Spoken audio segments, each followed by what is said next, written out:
welcome to the pilot episode of Mount Paozu Arcade. That is the title we're going with right now. My good buddy here, Abe, has graced us with the genius title. So yeah, you need to give yourself more credit than you deserve, bro.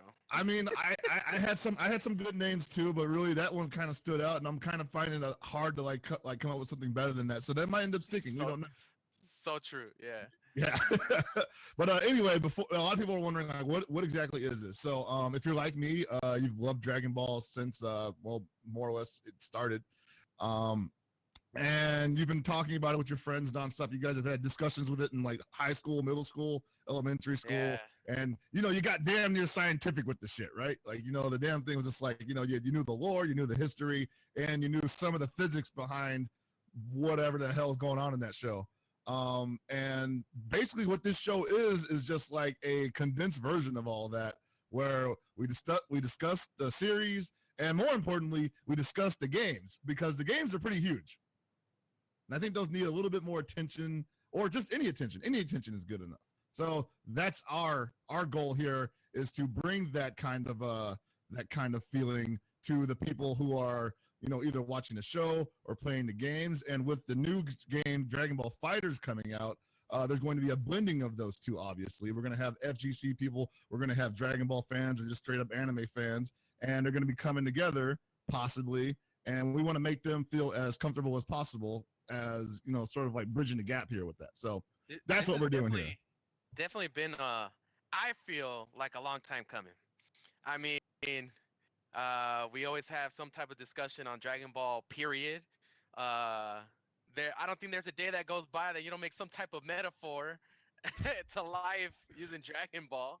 So yeah, man. I mean, this really motivated me and the rest of the team to really get this stream going, because of all this recent, not just popularity, but a lot of the new content that's getting released as far as the show and the new game that's upcoming. So, yeah, dude, there's nothing more I would love to do than to represent the stuff that I love growing up and passionate about.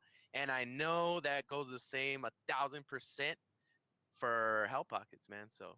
Yeah. I mean, speaking of which, I want to introduce myself. My name is Hell Pockets. I'm an FGC commentator / competitor, and to the left or right of me, I can't really see right now. This is my commentary partner in crime, Metaphysics, aka Meta Abe. He's been with me for the last 7 years, almost. Damn. Too long, man. But just like this stream, it just works out, man. Like, I don't know, like these things just show up and it just feels right. So I mean, this feels right, and this is really we're gonna head in this direction. So I'm pretty happy about that in the future of this stream. Yeah, I know. I'm excited, and I hope that the people who are watching are excited. And the future for Dragon Ball, both the TV show, the franchise, and the game, seems extremely bright. As I said before, Dragon Ball FighterZ is something that is coming in the pipeline early 2018. But there's something that might have taken a little bit of attention away from the hype train at this moment. And that is the announcement that after a long time of people talking about this, Dragon Ball Xenoverse is getting a competitive league. Xenoverse 2 has been picked up in an online capacity by ESL. Now, before we really blow that up that hard, it doesn't seem to be in any really big capacity. As far as what I can tell, the bonuses or the pot is you win a prize of $100 or something like that. Mm-hmm. As far as what it says, but I know that they have been holding these tournaments even for the original Xenoverse at a lot of conventions and stuff like that. And I know people have really been trying to break it down. And I'm kind of surprised so late into the cycle of Xenoverse that they decided to start using it. Is it a coincidence because Dragon Ball FighterZ is coming out that it got picked up like this? I mean, I don't know. I mean, I wouldn't call it a bad move in that sense. No, there is a lot of Dragon Ball buzz right now, and we don't have any way to really quench that thirst except for Xenoverse 2. And, I guarantee you, no one really thought like Xenoverse 2 is going to be the next competitive game until Dragon Ball FighterZ. So ESL probably was like, what do we got to lose? What's it gonna hurt to offer these guys basically $100 to play at home, which they would have did anyway. And if it works, they're geniuses. If it doesn't work, at least we got something to watch until Dragon Ball FighterZ, more or less. If they keep it going that long. Consider this. Maybe they're thinking, yo, we need to give our Xenoverse core group a fighting chance when Dragon Ball FighterZ comes out and have a competitive league for them. Because if they don't get their chops down right now, oh boy, they're gonna get blown up. Dragon Ball FighterZ comes out. So I don't know. Maybe it's something like that. I don't know. Well, that's been a discussion topic. A lot of people are wondering, will these Xenoverse 2 players even cross over? And if they do cross over, are they going to be any good? Because these are going to be two completely different games, obviously.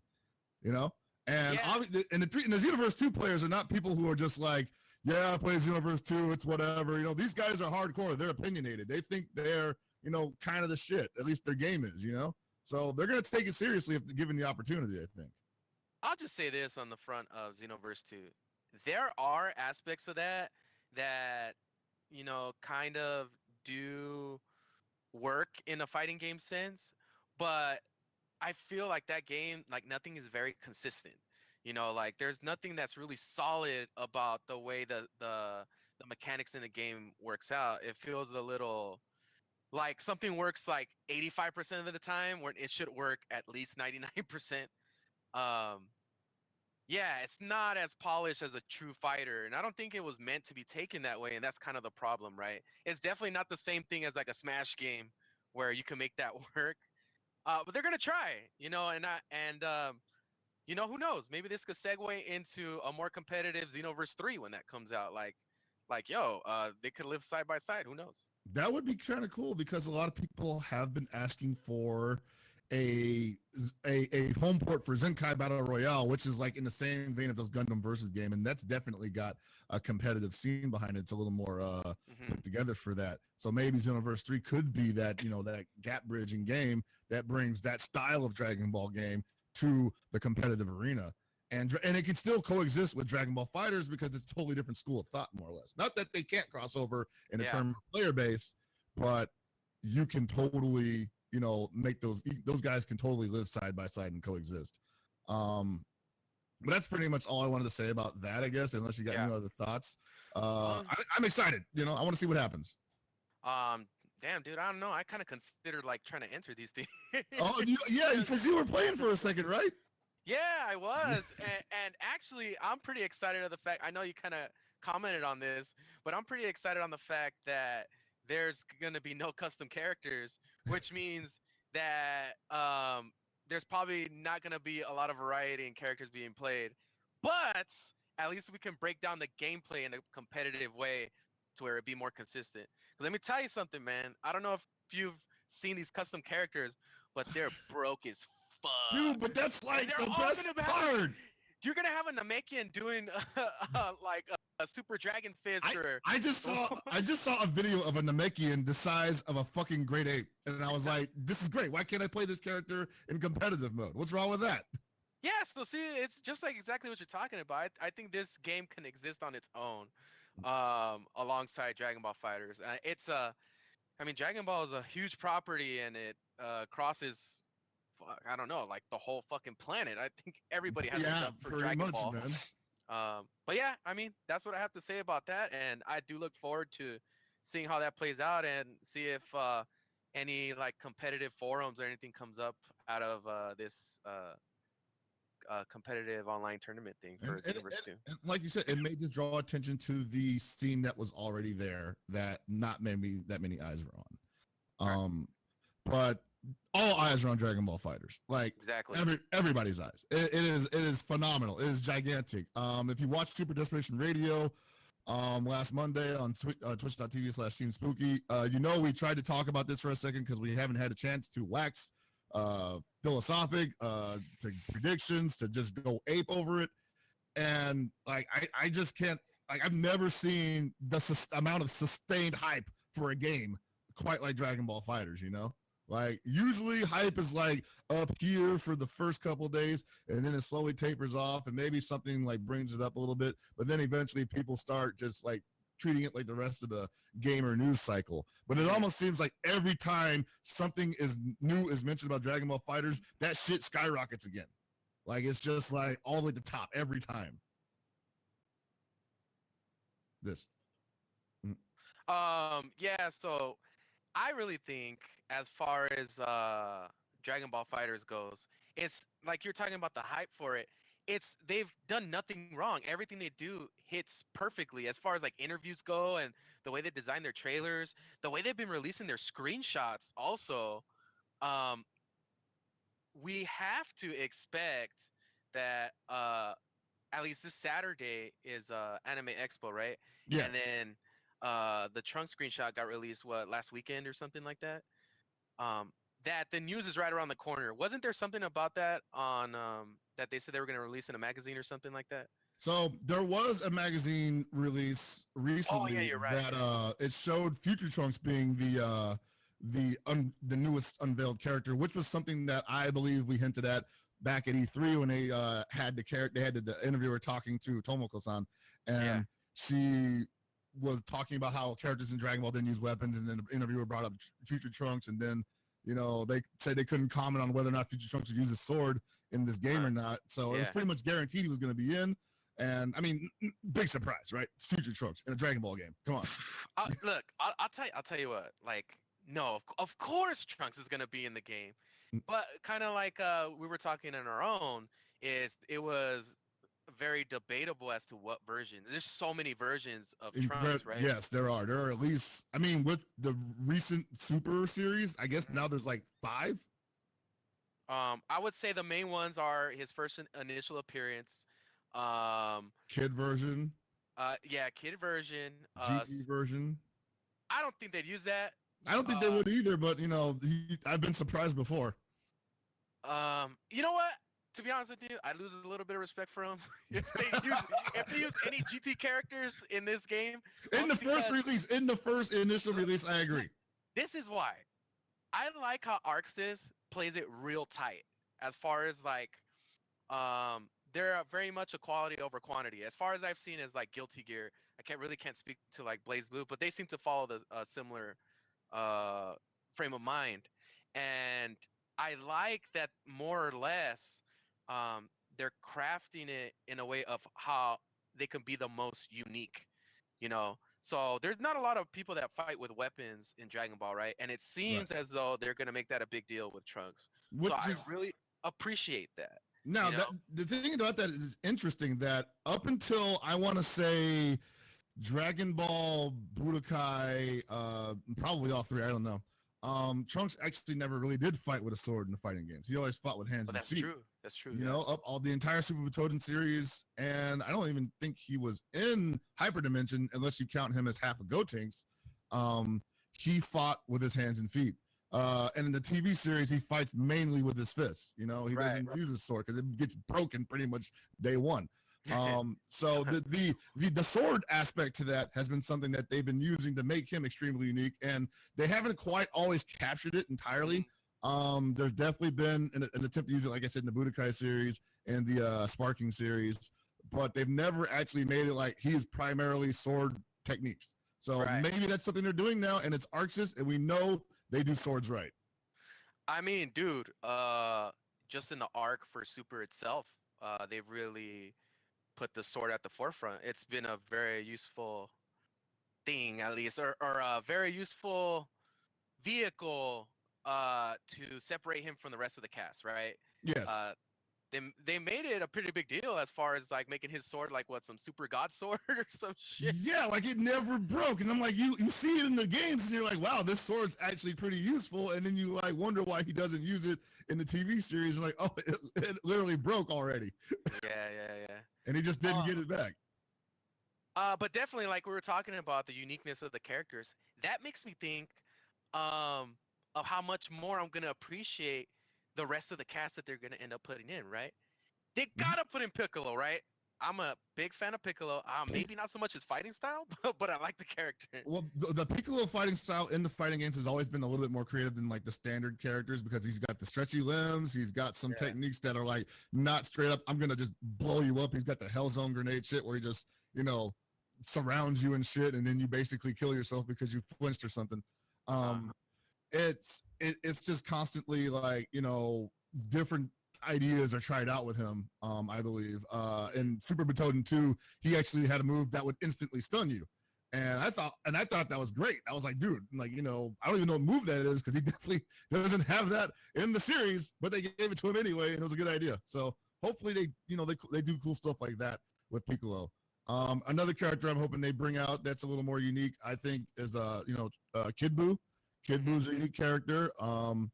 He's got a lot of attacks that are just like, not necessarily, he's got direct attacks, but he also has attacks that are like, a little tricky, like his underground foot thing where he puts his foot in the ground, stretches it out, and then it just comes out underneath you and bops you in the fucking chin, Like that's something that he has. He has it in his 3DS, in the 3DS game, Extreme Butoden. Yeah. And I actually expect a lot of that moveset from that game to carry over to Dragon Ball FighterZ.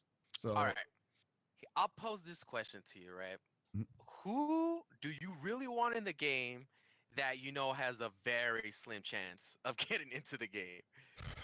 I'm not gonna do the hipster thing because like the hipster thing is like I want a character from Dragon Ball or OG that was on screen for 20 minutes. I'm not gonna do that shit.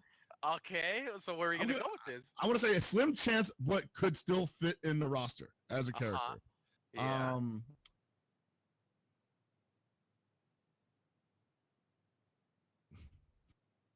I'm thinking real hard about this actually, because there's a lot of characters that I want on there, but I already know they said they're not going to do palette swaps as much as they can avoid it. So a lot of my characters that I want are just like, oh, it's just a different version of that guy.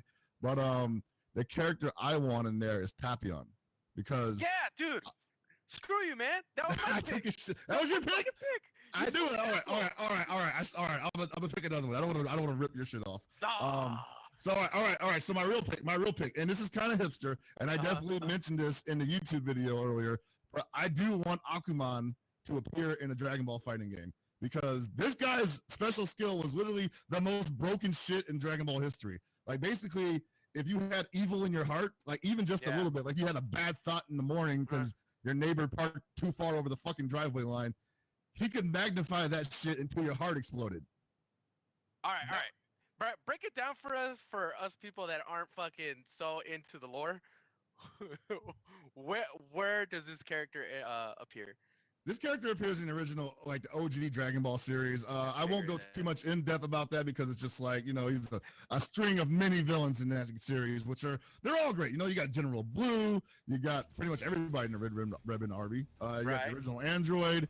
You got a lot of cool characters in there, but Akuman was definitely somebody that stood out as like, I never, like as a kid, I never really learned a lot about him. I just learned about that ability, and it stuck with me till this day.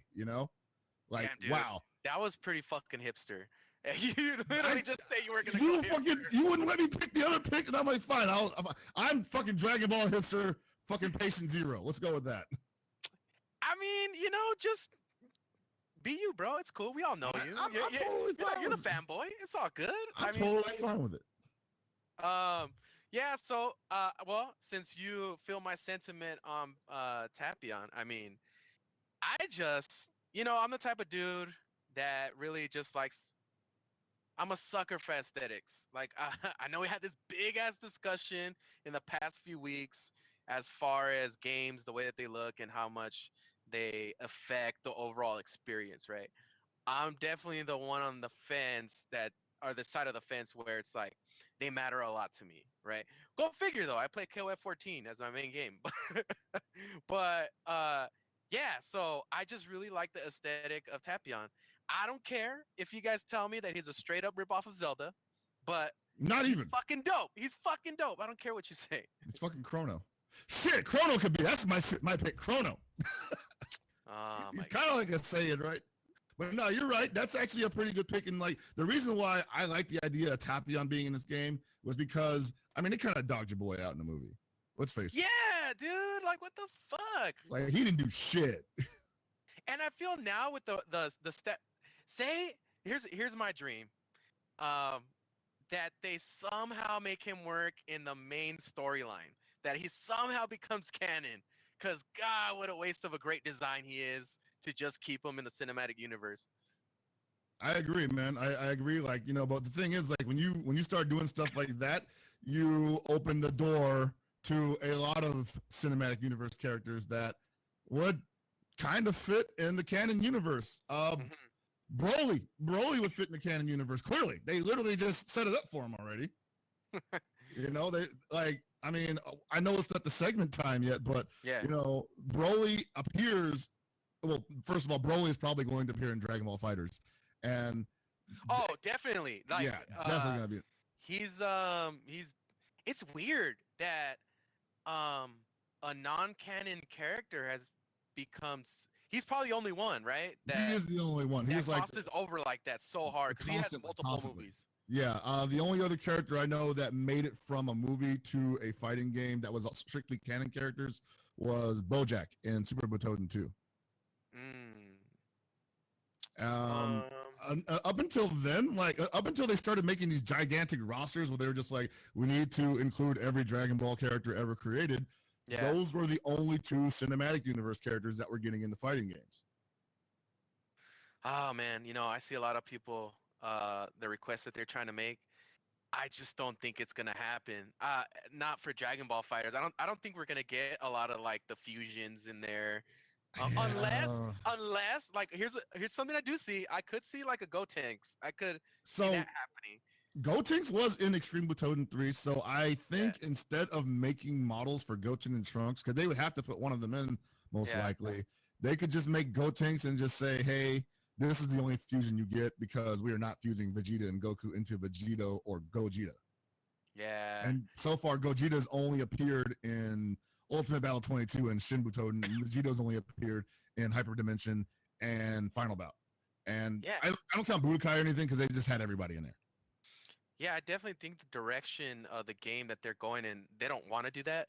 I think they kind of express that, and I think to have so many fucking Saiyans in the game would kind of uh not be that great of a palette to work with. It's Uh, overkill. It's a little overkill. yeah, I agree, and I love Saiyans. I love the entire idea of them, but I agree they lose some of the uniqueness if you have even like the freaking fantasy ones. yeah. Um, but to highlight the other unique characters that are available, um, right now, my favorite character that's gotten represented, and honestly hasn't always been my favorite. Dude, I'm dangling on Frieza's nuts right now. Like, I think he looks fucking dope. And it does help that Super has really brought him back in a big way. Oh yeah, they've done good work with that Big time. character. He's a right now he's one of the coolest characters to me. Storyline, design wise, and the fact that he's gonna be so well represented in Dragon Ball Fighters. Yeah, man, I'm pretty hype about that character. Like yeah, I think he had the first like true to source material attack that was like it was so true to the source material that it's like the double disc. It's designed to hit him so that he can be knocked down into the level 3 super, which is like I don't know how you're gonna employ that in like competitive strategy, but if you Yeah. can do it, fuck it, man. You know, go like, if you can do it, like So, over the course of since it got E3 coverage, I know you've been posting a lot, and I don't know if people saw it, but you're making a lot of comparisons to the Botoden series that got released on Nintendo, right? right. And yeah, I feel like you've been pretty accurate in that assessment, and not a lot of people have played it. I think because nobody really made that connection to that version of the game, you know. Yeah. Um, Well, continue. I'll go on after you're done. so yeah, I've heard a lot of people compare it to various versions of Marvel. Um, I heard I was watching the stream for Tasty Steve where they had Nerd Josh. What the hell? No, God, what's his name? Oh, the dude for NYC Furby. God damn, I can't think of his fucking. Arturo Sanchez. Sorry, God, I don't know why I drew a blank on that. But anyway, there was a few of them there, and they were discussing different mechanics, and one of them mentioned Arcana Heart because of the homing. Mhm. And that's unique because actually don't know too much about that game. But uh, to be honest with you, in your opinion, how close is it to that version to the Nintendo DS game? Um, it's pretty damn close. I wouldn't say it's one for one or anything like that, but if you watch the competitive play, for Extreme Butoden, which you Mhm. can find on YouTube if you look up, I will post a link later on, but there's a Japanese YouTube that just posts nothing but competitive Extreme Butoden matches and the One Yeah. Piece matches. Um, but if you watch that, you'll see that the movement in that game is almost identical to what you're seeing in the low level Dragon Ball FighterZ videos. Yeah. The homing attack stuff from Arcana Heart is legit. Like there's definitely like something that's going on there with the angles and obviously. The movement system, some people have compared it to Melty Blood, Mm. which is something that is both true and I would say it's still more like Extreme Butoden because it's just it almost feels like the same engine when I'm watching it. Um, and the biggest thing has to be just the simplified versions of the animations and the move sets. Mm. I would say those are pretty much one for one. Oh, really? Yeah, I would say a lot of those are pretty much just like I would say Dragon Ball FighterZ is actually Extreme Butoden movements, Uh-huh. but looking really good. Something that people have compared it to. Some people have been saying like, hey, there's a lot of attention to detail to the source material in just the normal movements in Mhm. Dragon Ball FighterZ, and you also find that in Extreme Butoden. It's just not as well animated, obviously, because you have less resources to work with. I Still well also done. think too, like a lot of people didn't play it because it was on the Nintendo DS. Yes, that was Um, definitely a barrier, and I tried to hype that game for the longest time to get people to buy it, and obviously, yeah. it can only catch on so much. Um, but yeah, man, like I kind of feel like I've said it before, but I wouldn't be surprised if this was Bamco and ArcSys's beta for this game. I wouldn't be surprised if they were kind of being developed side by side. I mean, if it was or it wasn't, I mean, it worked out. I'll just say that. Yeah, And that's what's interesting about that company, right? Is like they seem to weave everything into we developed this, well, let's use this technology to advance into this next game. Doesn't matter uh what the property is, but let's take that to the next level with this, right? mm-hmm. And you definitely see that with the graphics, the play style. They're bringing a lot of niche type of gameplay into a game that's going to have a lot of mass appeal, and that we're going to expose to things that probably we would never otherwise have played in that style. Right. Um, And also the so tag system. The tag system is the same. Obviously, in Extreme. Sorry, this is my last go thought ahead, on it, go but ahead. the Yeah. the entire main idea behind Dragon Ball FighterZ appears to be the 3v3 tag system. Uh-huh. That is something you could emulate in Extreme Butoden. A lot of people thought that it was just like some quirky fighter where you had millions of like assist characters that you could use, and only they could be pulled in at certain times, and then you had to you had to fight on your own. But actually, there was Yeah. a way you could do that by just choosing fighter characters one after another, and you basically would have a team of 3 with no assists. And you could do these tag combos. You could do the quick switches and everything like that. It was all pretty much like the prototype of this. And so I would say Dragon Ball FighterZ, to a certain degree, is almost less versatile than Extreme Butoden, because Extreme Butoden actually gave you a lot of freedom to choose what your team makeup was going to be. That's not going to be available in Dragon Ball FighterZ, as you're just going to be choosing 3 fighter characters. I mean, I think that's just a side effect of trying to make a tighter game. No, Uh, totally. that the more options you have available, the more difficult it is to really have control over it. Mhm. But something that I know we're all really looking forward to is it's gonna be at Evo. Don't know what version yet. I mean, Evo's a few weeks away, so we can only hope that dude, imagine if they make a reveal during Evo, like. Give it to us, man. Come on, you wanted to be competitive? Do I'm it like, for us. I'm like thinking about Mr. Wizard's head being in my headlock right now, just being like, come on, man, just let me know what that shit. Come on, man. Jesus. But yeah, so isn't that evil? I haven't heard a confirmation yet because I don't know yet. But I'm pretty sure there was an official statement saying it was gonna be at Evo. I am gonna go ham on that shit. Like it is for sure how I'm spending my at least my Friday. That is like my Friday right there. Yeah. You know what? I mean, I'm pretty sure it's gonna be there, but I don't know who I talked to about it. It may have been one of those things where it was like somebody confirmed it, but I was like, I don't remember who it was. I know. I've been hearing the same thing too. So like, I'm not like saying you're lying or anything like that. Or you're spreading misinformation. No, you're right. Cause now I just really thought about it. I was like, well, I could have sworn I saw Wizards say something, but if nobody else can confirm it, then maybe we should look into that. But that's what I'm saying. I gotta put Mr. Wizard in that headlock and be like, let that shit out, man. Give me that shit, motherfucker. But that's gonna be my Friday because my Saturday is probably reserved for competitive play and of course watching Dragon Ball Super at 6 p.m. on Crunchyroll.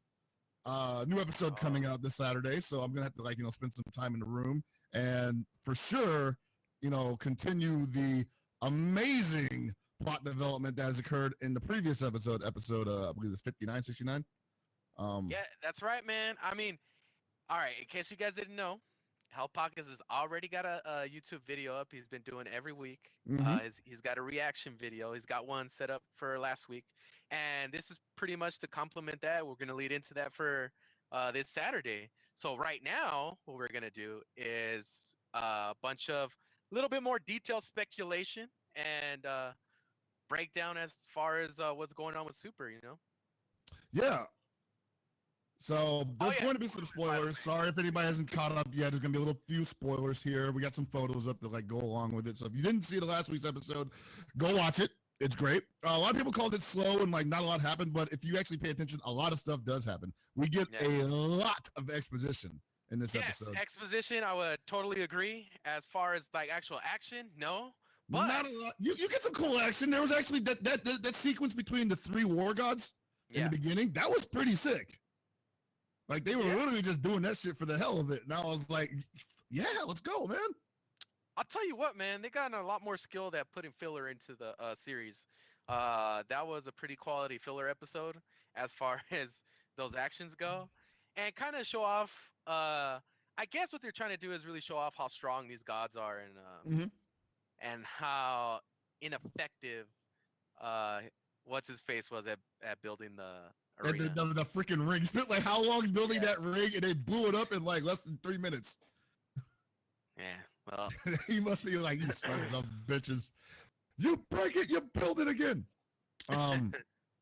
So we get to see them do that, and then we get to see the tournament finally start. Well, it's basically beginning. Everybody's arriving. Everybody's meeting each other. And the cool thing about this is we're actually getting to see some of the universes that were not showcased during the filler segment, where they they dabbled in some of them, like that one magical girl universe where that hot chick turned into a fat lady. That was a brief dabbling in that, and I love that universe. I want to see more of that. We didn't get to see a lot of the universe where you see that little that boy with the freaking goggles, but I'm pretty sure there's a bunch of people that are like, oh, I want to know more about that character. So there's the writers have basically given themselves I wouldn't say insurmountable odds, but they got a lot of work to do. It almost feels like none of these characters, or at least none of these teams, are allowed to get jobbed unless they've already been on camera. Which universe is this right now?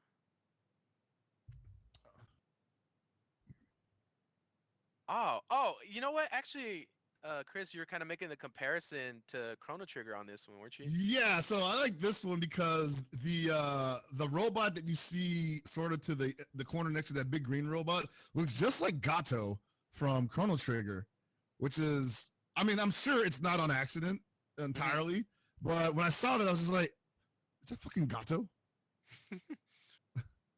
Yeah, man. That would be fucking sick, man. Yeah, back to that talk you were talking about how you feel I personally feel like people are gonna get jobbed. There's gonna be some real dudes getting knocked out real early, and I don't think we're gonna expand much on them. It's just so many damn characters, dude. Like Yeah. I don't understand how there's gonna be time where each one of them are gonna shine, and if they do, and they might try to expand this. This might expand to a really long tournament. Well, we've seen them how they handle time in the filler. It's entirely possible that they could do the same thing during this tournament series. Yeah. They could totally stretch it out to hopefully not half a year, but they could stretch out some of these smaller battles for a certain amount of time. That it does give a chance for some of these characters to shine, even just for a moment. So, yeah, back to that.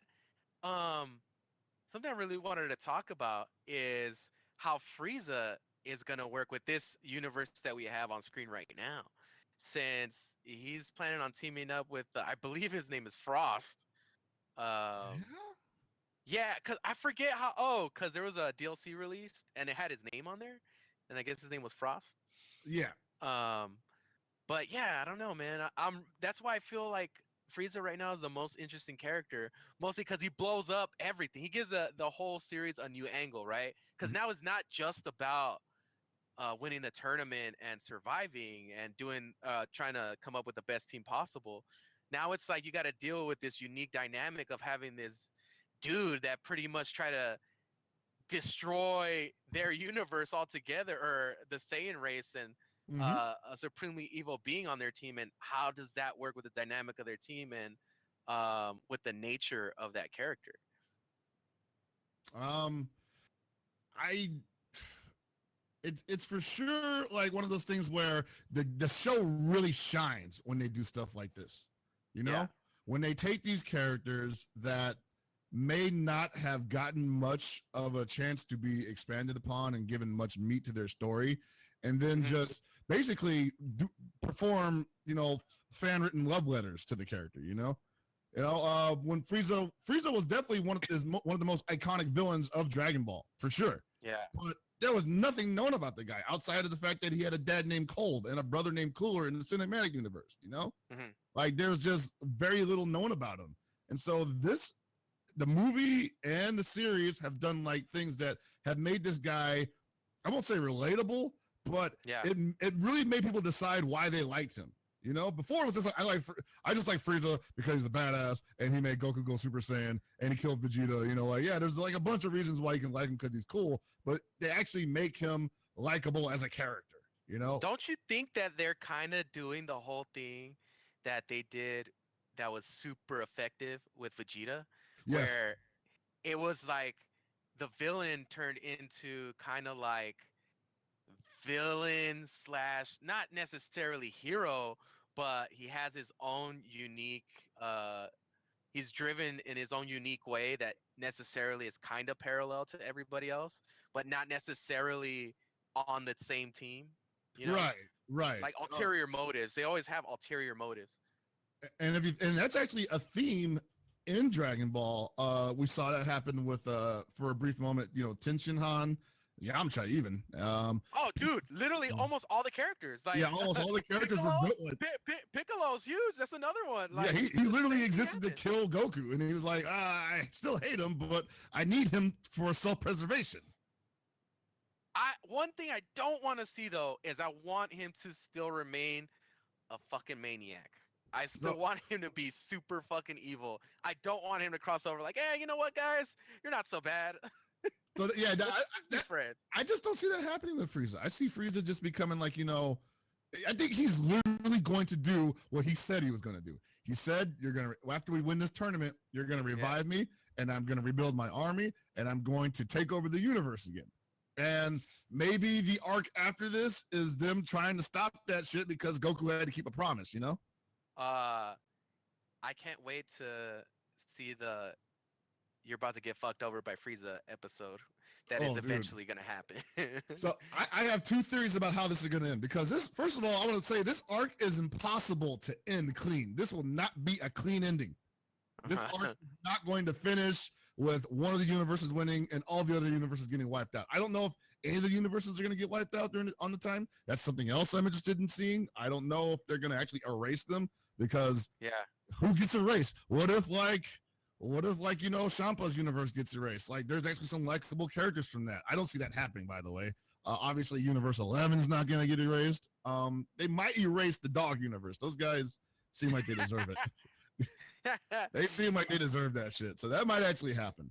But I think, and the show has proven that they have the balls to go in directions that are, some people may call them cheesy. They may call them the predictable thing, or just, even the bullshit cash grab. They may call it that. But the show has been able to do those things and make them attractive, So have you noticed how they really condensed the whole power level thing? How like it almost kind of doesn't matter like what everyone's kind of achieved. Like everybody's like gotten a lot closer to each other, as opposed to like in the past, like in Dragon Ball Z, how dudes are like just ridiculously more powerful than each other. Yeah. And to me, that has been the real backbone of the new Super Series, is how close everybody is to each other in power level or skill level, right?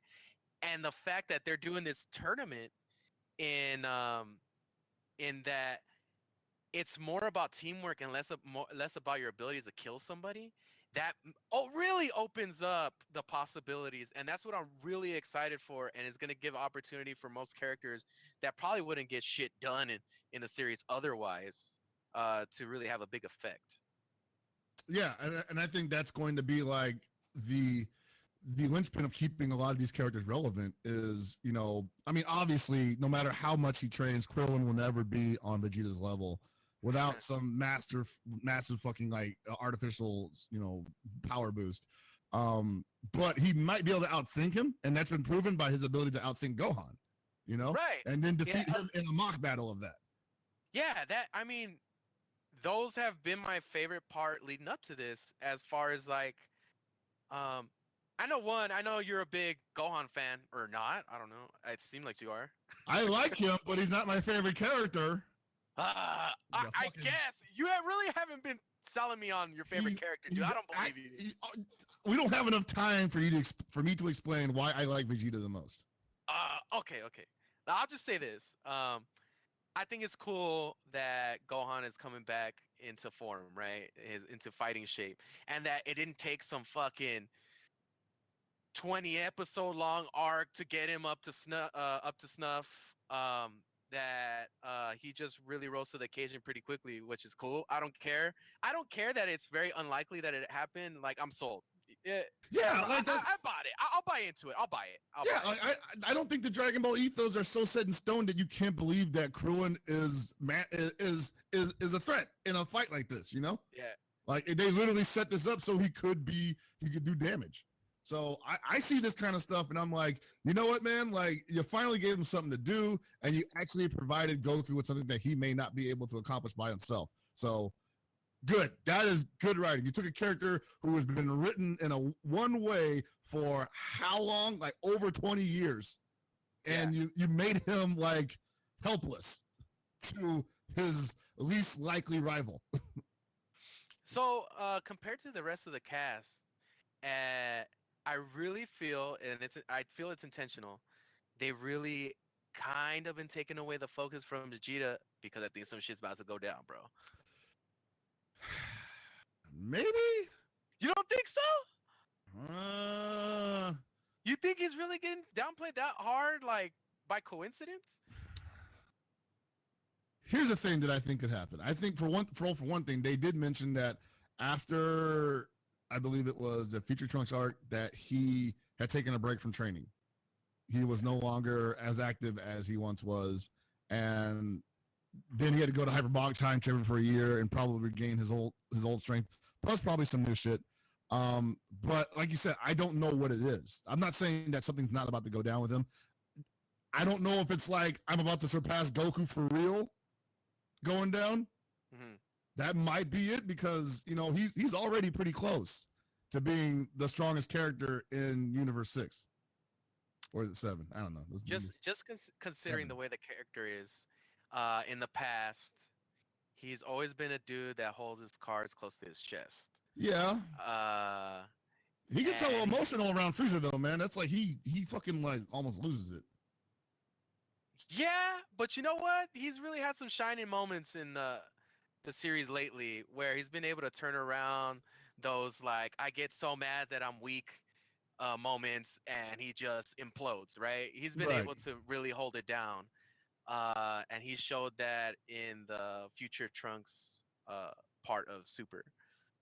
And the dude's he's also been a legit strategist. You know, he's always talking about strategy and whatnot. Goku's kind of like Strategy, practice. Don't talk about practice. which is weird though, because he's always that dude where it's like he doesn't take shit seriously, but then all of a sudden he has a genius strat that he's been holding on to. Like he just randomly came up with it. You know, like I mean, he is a genius though. That's like his. that's what pisses me off about Goku, right? He's a It's like fucking savant. yeah, he doesn't try hard for shit, and then it's like, oh, yeah, I just kind of found this new form. Oh, sorry, Vegeta. I mean, what you did was pretty dope, but like, I literally just stumbled onto this. Oh, you worked on that shit for hours? Oh, I just, I don't know. I just did a backflip and then I fucking turned into a Super Saiyan God. I don't know. By the way, you're not even doing it right, is what he says to him at the end. Oh yeah, bro, you fucked up. Yeah, like, legit, I spent 5 years in the hyperbolic time chamber, and then Goku's like, "Oh shit, dude, I learned that shit like last year." Just didn't feel like I needed to use it. That shit is real though, man. Like every time Vegeta looks at him, he's like, "Wow, you just added the word savant to your title," because he's a fucking idiot. But it could happen. I mean, one of the things that they've done with this series in Dragon Ball Super is that they've managed to put Vegeta on that similar level of Goku in terms of his compassion for others, even if it's just like people that are close to him. The fact that he's able to find importance in other people has magnified his abilities pretty heavily. That was first hinted at in Battle of Gods, where he, Bulma got bitch slapped and he went almost damn near Super Saiyan God on his own. Now he's basically doing a lot of stuff. He's basically reaching those super high heights the way that he always did, but he's finding results. He's no longer plateauing and thinking he's the shit like he did in the Cell Saga. Yeah, I do think it's really interesting how I feel there's a general consensus that we want a badass Vegeta as a character, but we do kind of want him more curved to being a better dude. Oh yeah. Like I guess that is a very appealing thing to him, is like, he's a hard ass, but he's a big softy, right? Like they've been kind of playing that card a lot lately. Yeah.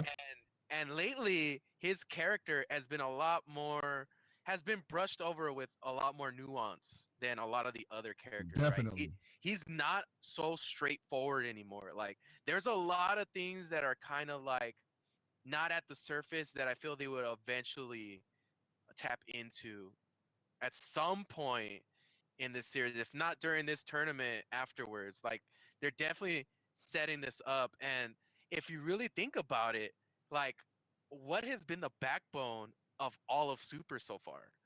Like what has really brought it together? And I would definitely say has been Vegeta and his family. They probably played the biggest part so far, right? They're just like the whole focus on Trunks, Mhm. the whole focus on Vegeta not being at the level of Goku. Like they've really focused on that a lot. Yeah, Super. like they had that one sequence where he was just like, "I'm not gonna go train because my wife is pregnant." So yeah, which is like, everybody's like, what the fuck? Whoa, man! Good job. Yeah, getting his shit together. But even with all that, I gotta say, I kind of miss like that old fucking ruthless Vegeta violent ass Vegeta. Violent ass cuss that was like so full of himself, and even though he couldn't get as far as he wanted to, he kept trying. Never actually stopped trying till the day he died. All right. Since we're so deep in Vegeta's butthole right now, perfect place to be on a Thursday night, by the way, ladies and gentlemen. Oh, there you go. Perfect shot. Yeah, that's more like his gooch, but I'll take it. It's more yeah, right there. It's But yeah, this to me, at least the best I can think of right now, one of my favorite moments in the series is kind of when he starts helping out Krillin and Gohan in the Frieza series or Mhm. saga or Namek saga, and he's kind of like pretty much coaching them up, like quit being little fucking bitches, man. We gotta fucking annihilate Yeah, these dudes. exactly. Right. Like It's he's like coaching them up, like don't be a bitch, don't be holding back. You gotta fuck these dudes up. They'll fucking kill you.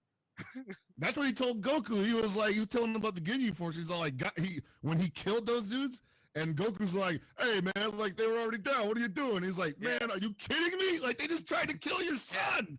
What's No wrong mercy, with you? motherfucker. No mercy. Like, come I on. love that. That's why actually I have a lot of love for Piccolo too, because he's very similar. Those Yeah, two characters. I think that's why they kind of look at each other and they're like, I don't fucking like you, but I get you, bro. yeah, exactly. They got that little thing going on, and like the animators know that. Like in some of the in some of the movies, they're almost always having the same pose at the end of the movie. Like just like sitting there all solemn and shit, like Yeah, stoic. back Yeah. facing each other, and they're just literally like both of them. Like what was it? A movie? I want to say Was Seven. it the android? Android The one one, that and they're android? both sitting on a fucking iceberg at the end of the movie, Yeah. and it's Yeah. like, of course they're doing it because that's the same fucking personality type. Yeah, man. I mean that's a moment. You got a moment that really sold you on the character. I mean, that's one I could think of right now. Yeah, I mean, but like, there's much more to that for me and Vegeta. I'll expand on the next episode because we're running out of time, Yeah. and I definitely want to first of all, I want to thank everybody who was watching. We hit about 35 viewers on the inaugural episode, and we don't even have a really real title yet, or even a real overlay. And next week's gonna be even better. Yeah. It's gonna be awesome, and and obviously there's going to be much more Dragon Ball FighterZ talk, and there's always going to be Dragon Ball Super talk. And next week's episode is going to be great. I cannot wait to chat that and do a reaction video to it. But boy, I need some new Dragon Ball FighterZ news, man. Yeah, dude. I mean, this is definitely something you're gonna see us do every week. This is gonna be a consistent thing. You mentioned earlier that it might be at Anime Expo. No, it is. It is gonna be an anime. Expo. Okay, so we will Yeah. possibly get something for Anime Expo. But yeah, like I was saying, this stream is gonna be a weekly thing. We are big Dragon Ball fans. That's have a big part of my life as a kid, and I never really let go of it. I guess I still suffered through the tough parts, but we stuck with it, and it's paying off, man. I really just wanted to do this because I love talking about it, and I don't have anybody to talk about it with other than Chris, because he's the only dude I know that's down to talk about shit like this. Blood, you see me on Twitter like every Saturday. I will talk about Dragon Ball, even if nobody's listening. I'll just throw shit out there, and nobody even knows what I'm talking about. And for a little bit, I had to stop posting screenshots because CBT Damon was like, "Hey man, spoilers, dude. I'm about to block you." I'm like, Yeah, oh, I'm glad I wasn't the only one that said that, because that was getting on my fucking nerves. Because I was like, I take it easy with that type of stuff, and it was like the night of, like, dude, you could at least give me a day. And it's like, yo, I just watched this. Can you believe this shit? Oh my god! I'm like, no, stop. But yeah, man, two passionate ass fans, and yeah, I mean, we're gonna do a lot of stuff with this series in the future, and we're gonna centralize it on this stream. Yeah, a lot of things are gonna change, but this is pretty much the backbone of what we're gonna do. yeah, Competitive Dragon Ball, talking about the series, and who knows, man? We might do retrospectives on older games and stuff like that for special episodes. for sure. But for right now, if you guys could, we would love for you guys to sign up on our Discord, Yes, just so that we could have a centralized location where we could all talk about what we need to talk about. And if you guys need to fill questions to us, you can definitely post them in there. So the link is underneath us at the time, under Mount Paozu Arcade. You can sign up right there. So definitely sign up for that, please. We'll be in contact. we'll be in contact. We'll be there pretty much all the time, and just like no butt stuff.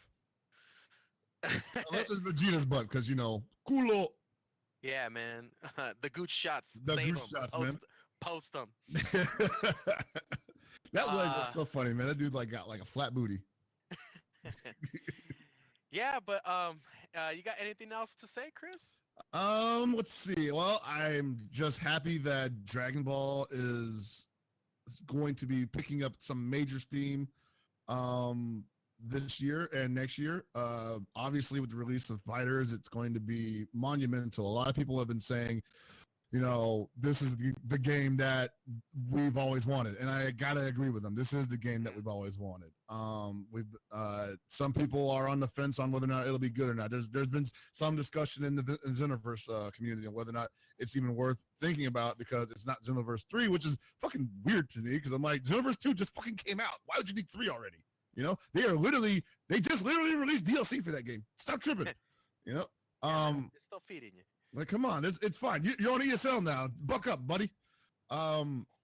There's just, it feels like it's finally going to be getting like that freaking impact that it needed, not just in Japan and in Latin America, but it's going to be everywhere, because FGC is worldwide, and FGC esports is becoming like a real thing. And God, if Dragon Ball FighterZ is at EVO, picked up by Wizard World, God, can you believe, given an E-League appearance?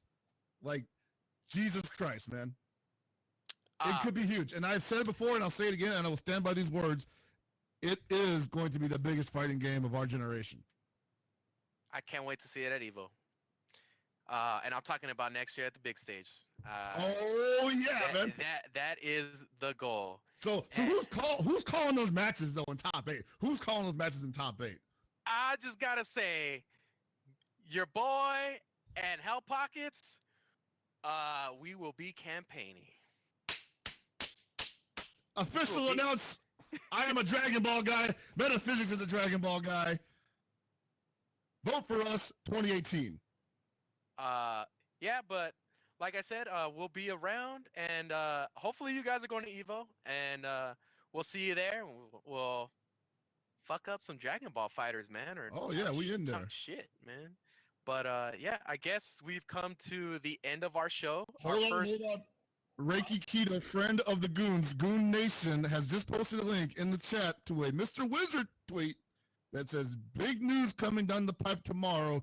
Gonna make a lot of people ecstatic. Oh, shit. Well, we'll see what that is. But yeah, speaking of EVO, we'll be there. Like I said, we'll see you there. But as far as us for today, I'm happy we got our inaugural episode out of the way. Like I said before, we got a lot to talk about. Doesn't matter if there's any news, dude. We can kill an hour on Dragon Ball easily. So yeah, man. Thanks for watching. Really appreciate everybody coming by, and see you in the future. And as far as for me, I'm Meta Abe. Thanks for watching. I'm Hell Pockets. I'll see you next week. And this has been a Game Goons production. Mount Paozu Arcade. See you later. See you guys next time.